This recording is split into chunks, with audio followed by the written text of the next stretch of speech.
It's a setup because it's an insane approach. It doesn't really work out. There really isn't a right response to having your son killed unjustly. Let justice play out, and we've seen it play out like in the George Floyd case. So you talked about George Floyd. He's one of many. You're assuming that he was thinking in his right mind. Who wants to spend the rest of their lives in prison? Who? But I guarantee I would not run down a stranger.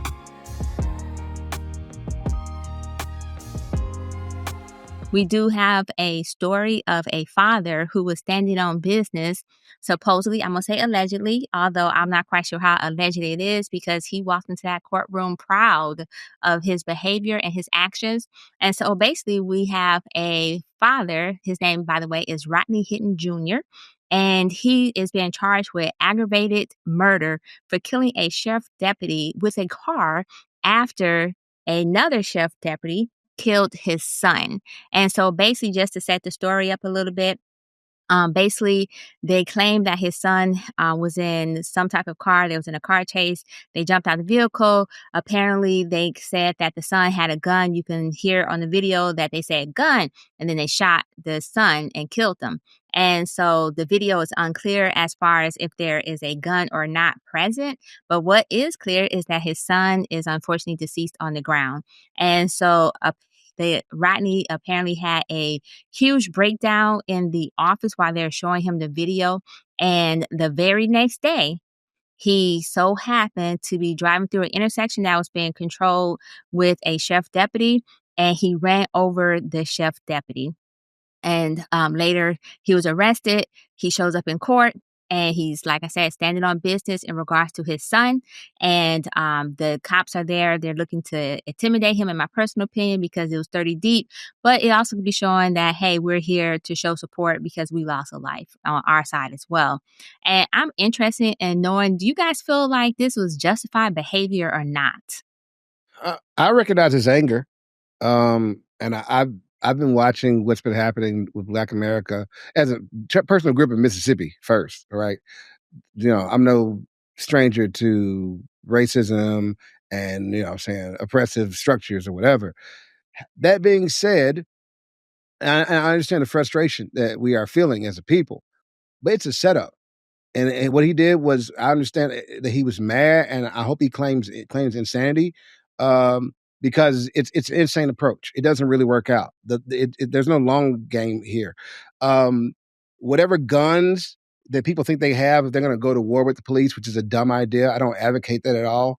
Nobody should be going at war with the police. The solution, let me go and give you the solution before I get on my bag. Solution is for us to police our own neighborhoods. Get more Black police officers from the neighborhood to police their neighborhood, and we won't have this problem. Right, now let me put that to the side. I understand he lost his child. If something happened to one of my kids or my grandkids, man, and they're not even my grandkids by blood, I'd be livid, right? But let's play this out. It's not a solution for us because meanwhile, President Trump is making it so that police officers are going to get free legal representation for excessive force and those kind of lawsuits or whatever. There is a war that someone is trying to brew here. And we will not come out on top if we try to fight against that structure in that way. All right, whatever guns we got, they got bigger guns. And right now, the laws are being put in place that if it even looks like we're going to war as a people, it's going to be problematic for us all over. And people are just going to go, they're going to treat us like Palestinians in Gaza. Y'all better stop playing. Can I jump in right there? Because I think, okay. And because of that, I understand. Right? I understand why he moved the way he moved, because there really isn't a right response to having your son killed unjustly. There's not a good answer or a good way to respond or to take it when you find out how he was treated, and you have to watch it on camera, and the world is going to see it. And Trump is in office and changing laws and making it so you have no rights. And you can't fight a police force and their legal team because you are poor. And you are. And all these, I mean, after all these years that we've experienced all the injustices in America, I understand why some people would take an eye for an eye. Do I believe what you're saying is true? Yeah, it matters not in the long scheme, just like we can talk about if voting matters or not, right? Because what we would all say that one vote may or may not matter. One person being a martyr may or may not matter, in the grand scheme of things. But do I understand the pain that he's feeling after watching Trayvon and Tamir and Brianna and all of these other children be killed senselessly without any recourse? And maybe he felt like the sacrifice was enough. Like, my life is nothing without my son. And because of that, I'll take yours too. I can't validate that because I don't believe in the eye for an eye. But if it was my child, who knows what I would think and feel. So I think that we're just tired. And out of desperation to have an answer, we'll create one. And that's when you get people doing something less vigilante like this. So I know a lot of times on this here, program, I might come across as a contrarian, maybe, right? But a lot of times I try to understand where the person is coming from, because like my opinion oftentimes doesn't really matter. Just because I have an opinion about it, I'm telling you how I look at things, right? Like, oh, this could happen. I'm having fun. We're talking our talk, right? But at the end of the day, I feel like for me, I get more out of understanding what people are going through than trying to condemn them necessarily or trying to judge whether or not their actions is some type of broad statement of a solution. Right. I don't find value necessarily just in stopping there for me, because it really ain't got nothing to do with me necessarily. Right. But can I understand, like, to what Tia was talking about, the pain and the angst and the issues that Black people are dealing with? Is there a legitimate tipping point, for example, right? Is it possible that we as Black people can have a tipping point? This is not the first time that we've seen recently within the past couple of years where people, vigilantism to a certain extent, took shots literally at the police. This, especially around some of the Black Lives Matter brouhahas that happened in Dallas, for example. Then there was also the situation, if I believe correctly, Chris Joyner out of California, who did something with police officers. So I guess maybe we're seeing this a little bit more, and maybe, I'm not saying this is going to start a whole wave, but I do think there's legitimate concerns on whether or not after you do a certain thing to a group of people, whether or not they're just going to have enough. Now, whether or not we don't think as Black people, we should let them know how much of enough we've had, and whether or not we think that's going to cause anything to change, right? That remains to be seen. But civil unrest has been one of the main tools that we've used in order to spark change. And so I get. And guess what? Some of those people who were in line to spark change did make sacrifices. Some of them, their lives, right? And some of them, just unfortunately made their careers or other paths and means. So I'm not saying that this guy is any of those things, right? What I completely understand is that guy was a father who got called into a police station and was showed a video and told a story, right? And that father, for whatever reason, I feel like, is it credible for me to believe that it was clear that his son was in the wrong? Would he have still reacted the way that he did just because, oh my God, all cops are bad? I don't know that. I don't know that, right? Because I would think a sane person might have seen something that triggered, there goes that word again, in terms of response, and that person doesn't have the control necessary in regards to how to process that response in real time. I'm not saying that's because I'm not a psychologist, but I am speaking to those the mental health piece, because if the law creates a carve out for people to disconnect mentally because of health or whatever, right, to give them a loophole, I'm not saying it's a loophole, I'm just kind of using layman's language here, then why wouldn't this guy potentially be someone who did have a break? Like, we have this thing, but we just laugh it off like it's not a thing that should be and could be deployed in the defense of someone who can credibly say that they had a meltdown.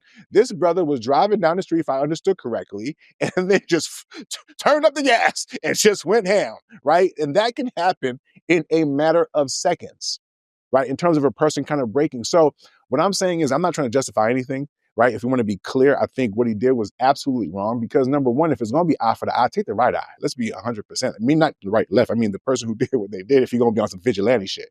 I mean, I seen John Wick, right? That's number one. So I don't agree with none of that shit, right? That was fucked up. Number two, even if he was targeting the right person or whatever, okay, that's still fucked up.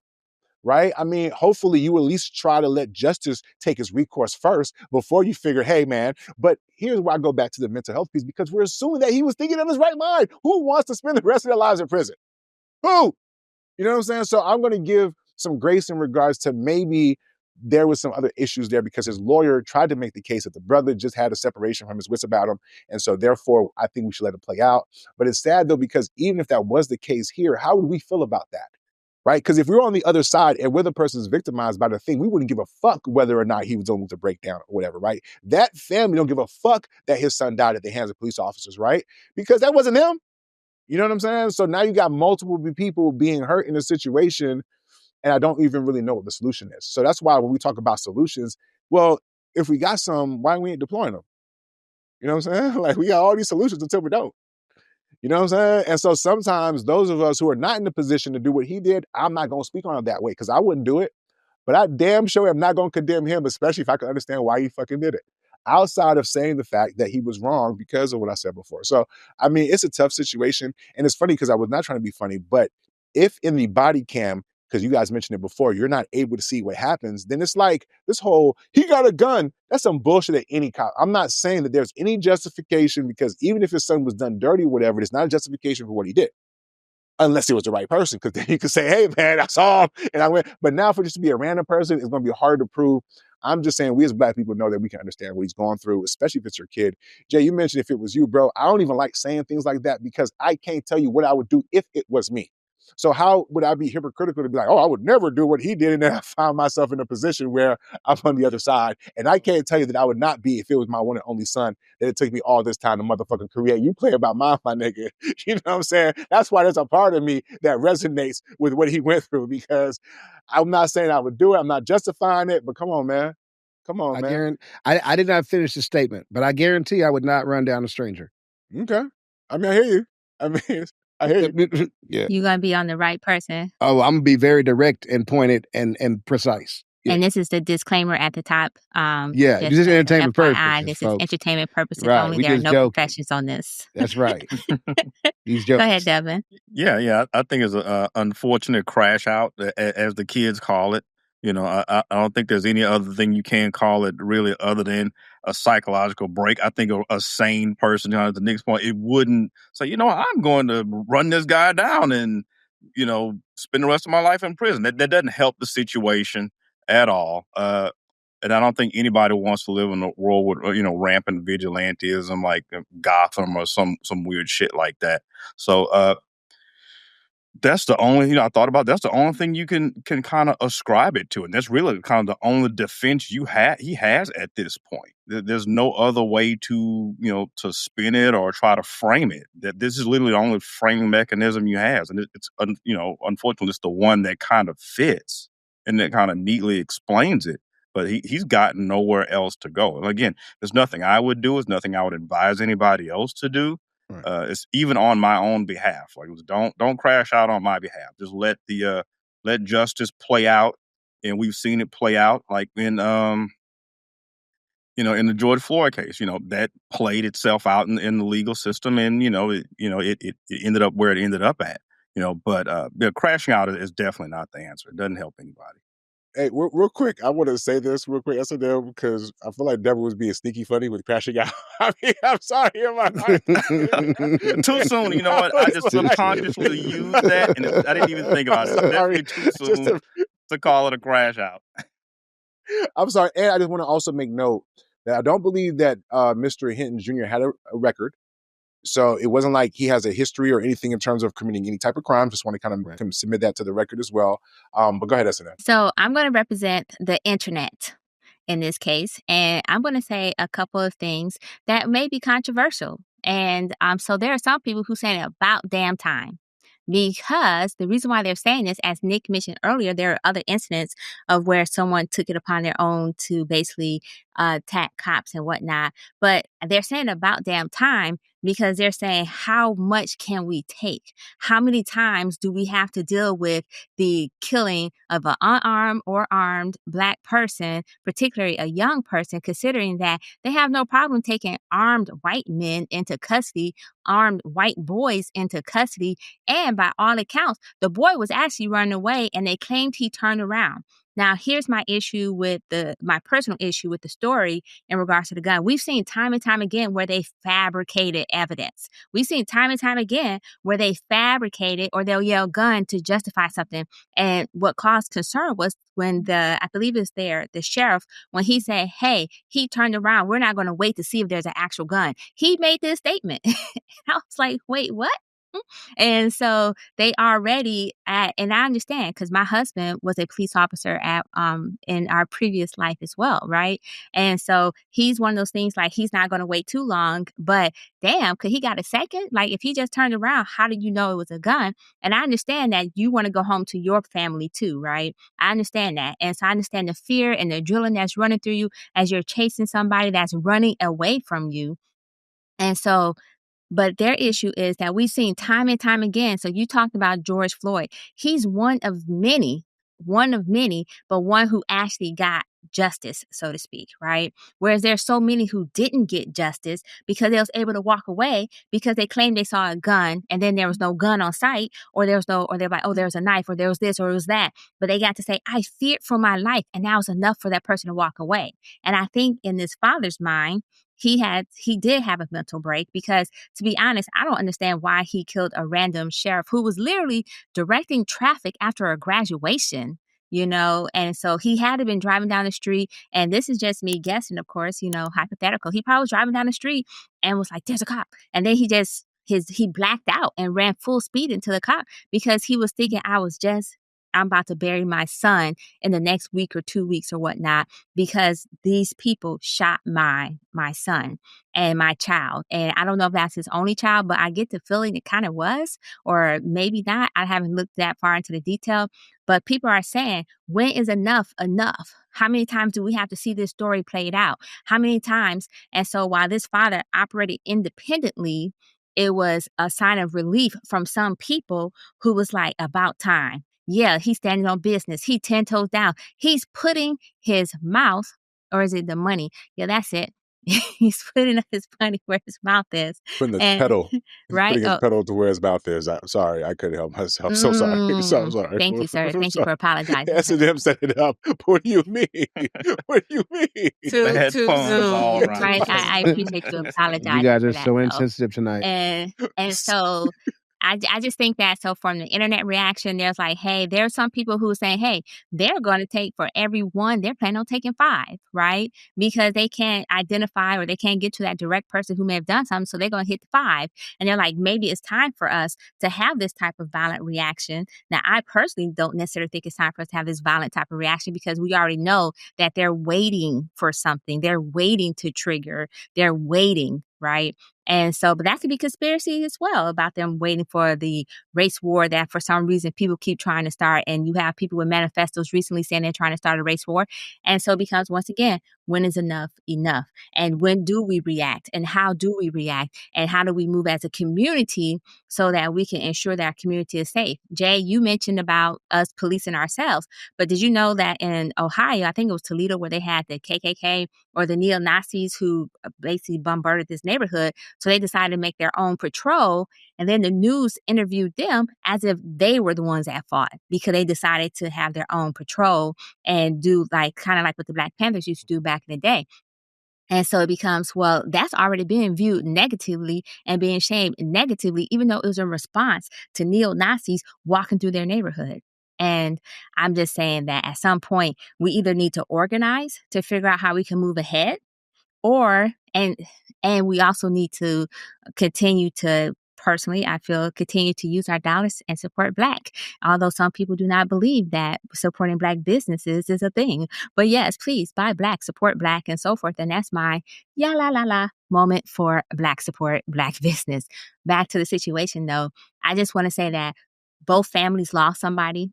It's a shame that 2 lives were lost and that one person, if he has a family, he's going to spend the rest of his life in jail because there's no way he can get around this. And he knows this. And that's why he walked into court with the meanest mug he could have on his face, his head held high, and I'll do it again. And so it's a sad story all around. Absolutely is. And the thing, and just I want to say this though too, Jay, right? There's a lot of people who probably feel like we're already at war with the police, my guy.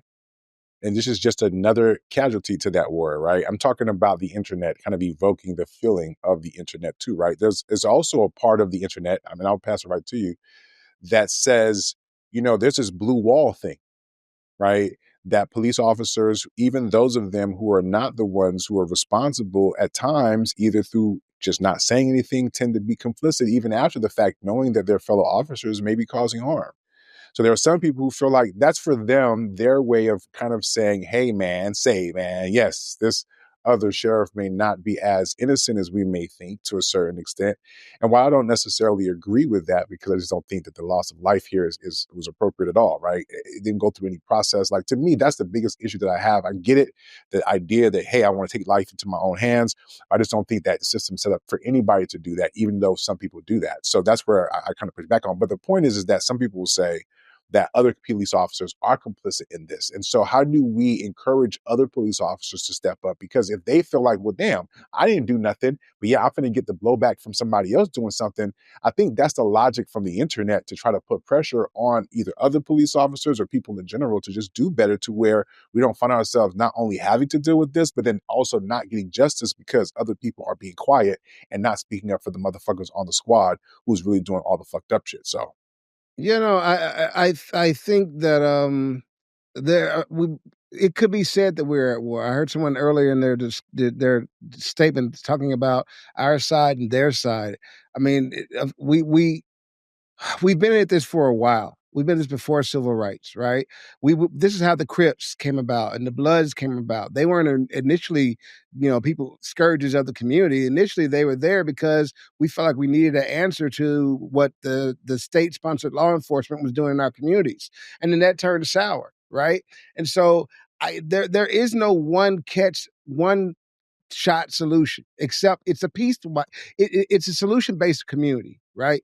It's based community in terms of what we agree that we will accept within our walls of our community, and then us promoting people to be, like I said, officers from the community. I know, but look, if we can try to push Calvin to move up to fries at McDonald's, then we can try to get somebody with some character to be an officer from our neighborhood, from our block, that we know, who knows us, who polices us with care. There was a airman who was killed by a law enforcement officer in his own home, right? He just answered the door. It was down in Florida, I think, and just got shot. Somebody reported there was an argument in his apartment. It wasn't even true. The officer went up there. The officer banged on the door. The guy answers the door with his gun, which is lawful. Gun is pointed down. The officer says, boom, boom, boom, drop the gun, in that order, right? Body cam footage shows all that. What I'm saying is, yes, we have a problem. We have always had a problem. But our way to address it is not the way you don't go the way they're pushing you to go, folks. We need to be active. We need to be the solution. If we don't like the way cops are, be better cops. If we don't like the crime in our neighborhood, well, I don't know.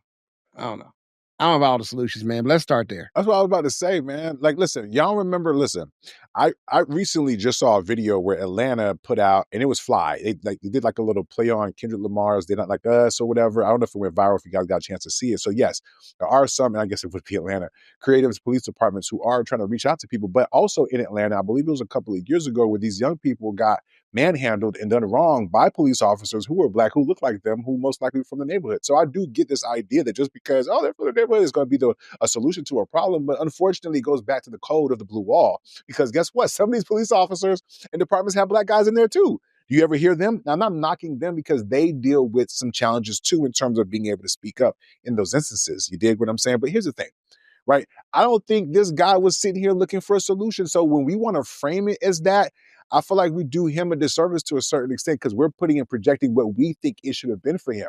We're saying, we would not do X, Y, and Z. Listen, if the guy did have a mental break, and you understand what that means, at least to meet the legal bar, then how can any of y'all say that that could never happen to you? Mm-hmm.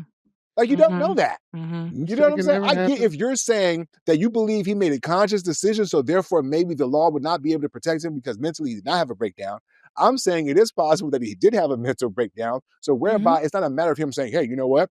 Me running over this police officer is going to put a little splash in the ocean of this whole Black Lives Matter thing. It was none of that. So for me, I just understand that for him, that he was going through a situation where I can understand emotionally and mentally it could have been a challenge for him. And he did something that unfortunately ended up in the life of someone else being lost. So I'm just saying, when we talk about these things, for me, I feel like I don't always need to put me on it. I'd rather try to see what was going on with them, because guess what, Jay?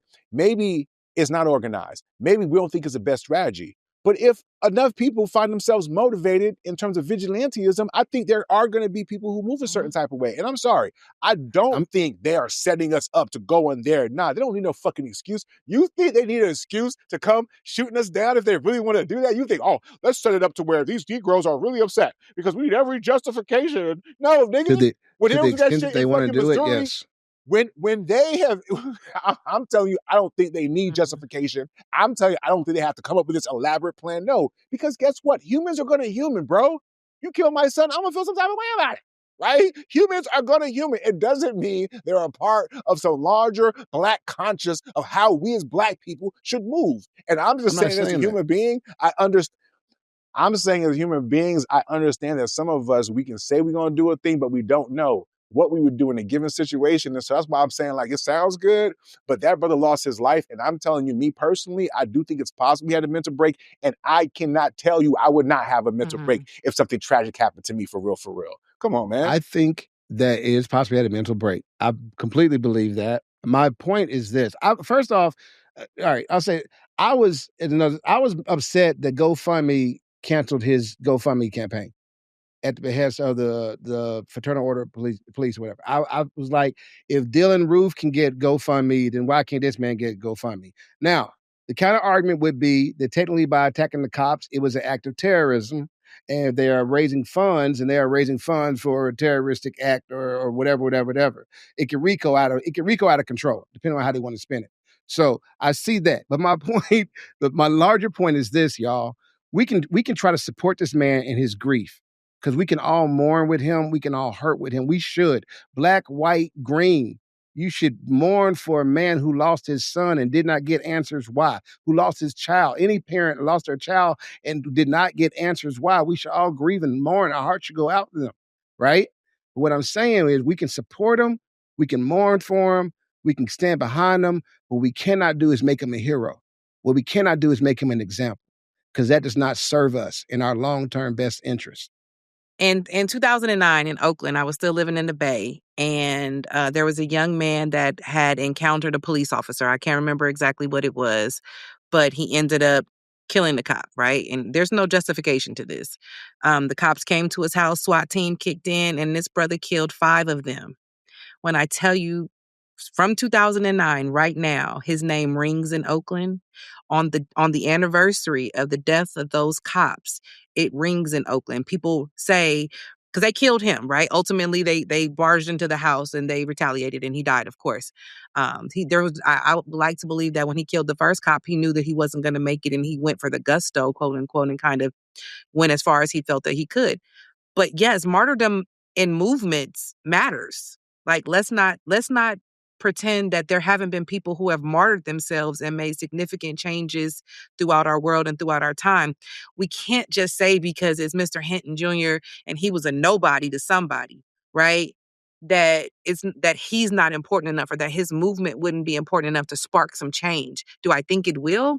No, because we are an environment that is shaped by social media, and this is more entertainment for most of us, and we'll forget next week and we'll go back to living our lives. That's why it's important sometimes to be martyred because your memory lasts on in what you did. It doesn't validate what you did. It just says that this person tried to do something against the regiment or against the regime in which none of us been able to do. Which is why we know who Rosa Parks is today too, right? She was the only one to sit down and stay down. And we remember her. And I think that sometimes it takes that. Do I say that murder is a great thing? No. But in revolutions, there are casualties of war. And we are hopefully in the beginning of some sort of revolution because we are still marginalized and oppressed here. There is no good answer. I just wanted to push back on the whole we can't make him a hero because he's already a hero to some people.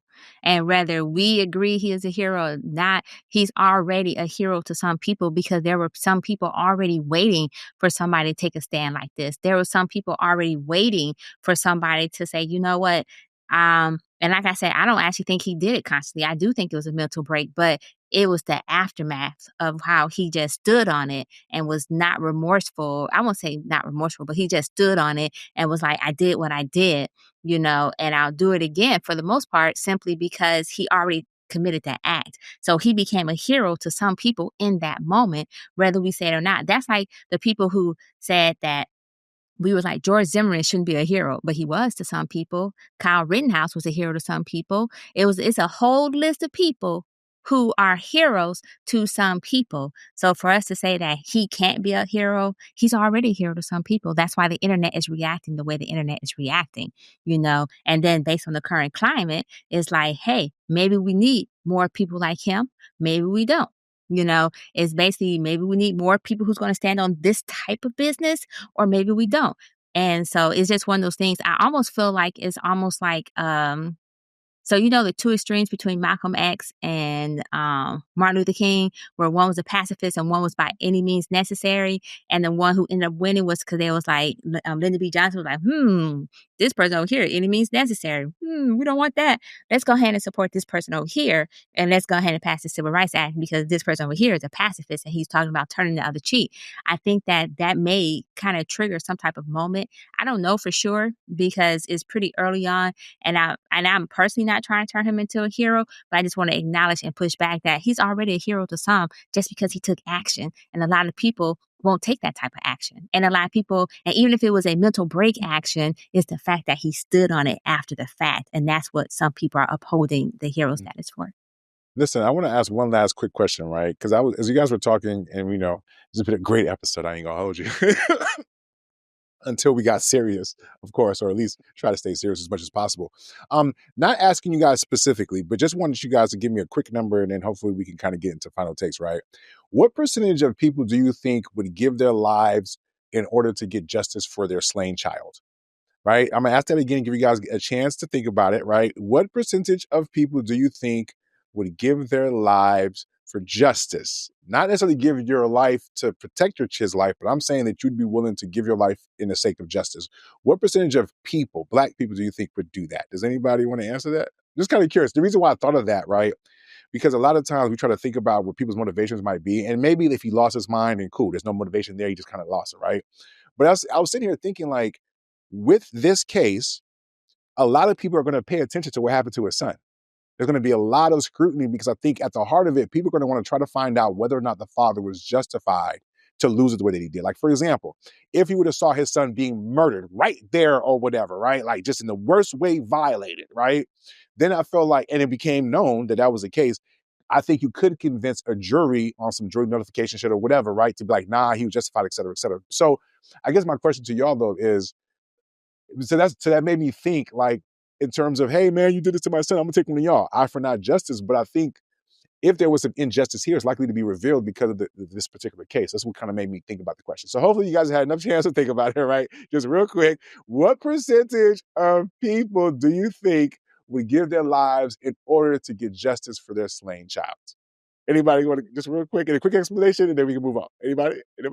I'm going to go 20%. Okay, 20%, that's pretty low. 80-20, yeah, I'm going 20. But Okay. 80%, they're not really about that life. It's not going to happen. Okay. I would say if you account for religious people and rule them out, you know what I'm saying, then I think you probably take 75% of non-religious people. If you did something to their child, they'd be going for revenge. 75% of you ain't got to give us an equation answer, but okay, I'll take it. They got to be Wow. non-believers. Well, listen back. I think Tia? I have low expectations, but go ahead, Tia. I don't think anybody wants to die, but I think over our kids, most of us would if we had to. And I think that's just a natural protective instinct as a parent. If a bullet was flying and your kid was there, you would jump in front of it instinctively. You wouldn't think about your life in that moment. So I think in the moment when challenged with opportunity, which is what Mr. Hinton was, then most of us would take it. I think that, especially if it was in the regard where we didn't have a chance to really just think, it was just the ability to react. And that's kind of why the crime of passion law lies, because it's like in the moment, it's an opportunity to do something. And I did it because in that moment, I felt the need to. It wasn't a premeditated. So I think a lot of us would. I won't say, at first I was going to say 75%. I think that's a fair number. But then who wouldn't, sacrifice themselves for their child unless you're just I won't say you're a piece of shit parent, right? But they're a piece of you. But for justice, though? For justice? So be clear, I'm talking about for justice.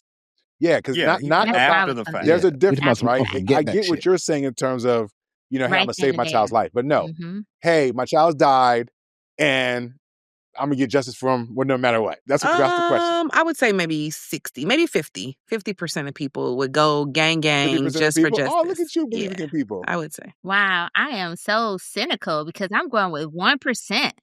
I was like, get the fuck out of here with these high-ass numbers.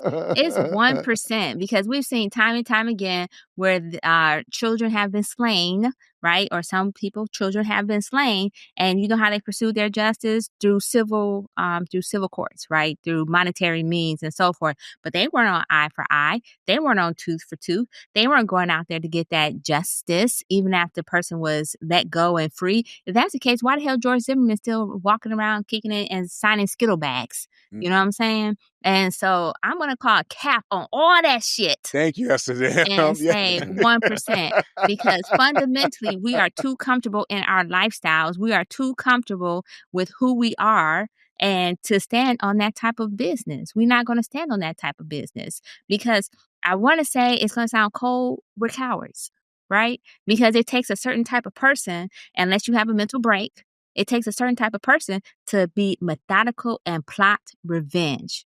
Because that's what you're looking at. You're looking at somebody who's plotting revenge for the purpose of seeking justice for their lost child after the fact. And going in with that mindset that this is now, they have to go into the mindset saying, hey, if I get caught, it's premeditated, right? Because it was after the fact and I had time, unlike in this case where I don't necessarily believe it was premeditated. It was that was actually a crime of passion. It was like spontaneous moment, in my opinion. But so I'm just going to say cap on all y'all and say 1% at most. And that's me giving a high number of 1%.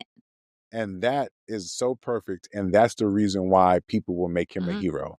Because people will kind of idolize people who act in manners and ways that they wish they had the courage to, because they really want to, right? And when they see somebody else doing it, they resonate with that.